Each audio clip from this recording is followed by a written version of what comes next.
నన్ను రోడ్డు మీద ఆపి పట్టుకపోయి ఎమ్మెల్యే అని కూడా చూడకుండా కాలు చేతులు పట్టి గుంజుకపోయి పోలీస్ స్టేషన్లో వారేసారు.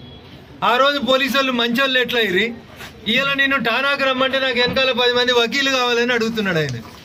ఏం తప్పు చేయకపోతే నువ్వు కడిగిన ముత్యమే అవుతుంది, కేసు లొట్టపీస్ కేసే ఆయే, మరి ఎందుకు భయపడుతున్నావు కేటీఆర్? ఇలా హైకోర్టు కూడా ఎఫ్ఐఆర్ని కొట్టేయమన్న మీ వాదనని కొట్టేసింది.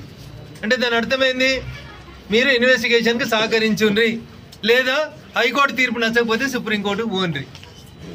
ఇదే కేటీఆర్ గారు వారం రోజుల కింద ఇంకో మాట అన్నాడు, జైలుకు పోతే ఏమవుతుంది, జైల్లో మంచిగా వాకింగ్ చేస్తా, యోగా బాగా చేస్తా, ఇంట్లో నాకు మనశ్శాంతి లేదు, మా నాయనో దిక్కు, మా చెల్లో దిక్కు, మా బావో దిక్కు నన్ను బాగా రాసి రంపాన పెడుతురు, జైలుకు పోతే ప్రశాంతంగా ఉంటా, గట్టిగా తయారు వచ్చి పాదయాత్ర చేస్తా అన్నాడు.